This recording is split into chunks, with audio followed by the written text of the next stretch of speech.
Сәлем достар, бұл қазақша мотивацияның 9-шы сериясы және кеттік.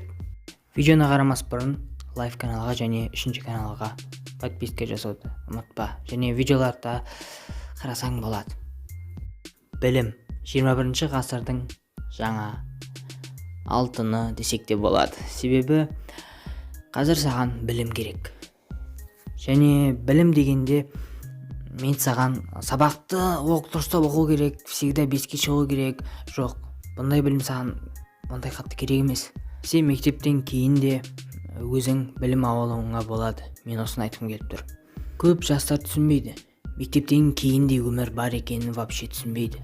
ұбт-дан кейін де өмір бар. Басқалардан озып кету қазір өте қиын. Конкуренция өте жоғары.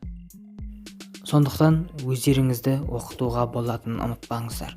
Сіздер интернетте оқуыңызға болады, немесе курстарға жазылып оқуларыңызға болады. Курс өте жақсы. Сені ол жақта мектептен де жақсы түсіндіреді. Себебі сен мектепте ондай көп түсінбейсің. Себебі сен мектепте көңіл көтергің келеді. Көбісі мектепке тек көңіл көтеру үшін барады. Ал курсқа жазылсаң, сені аз уақыттың ішінде саған чуть-чуть болсын білім береді. Сондықтан мен саған физиканы, математиканы, географияны, тарихты оқы, олар өміріңе керек деп айтып жатқан жоқпын.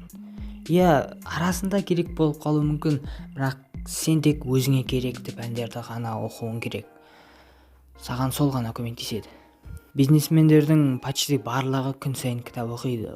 Сосын бизнесмендердің почти барлығы телевизор қарамайды. Егер сен кітап оқың келмесе, аудио кітап тыңдауыңа болады. Бұл өте жақсы вариант. Разница жоқ. Ал сенмен болғанмен дайреп. Келесі видео ертең шығады. Давайте.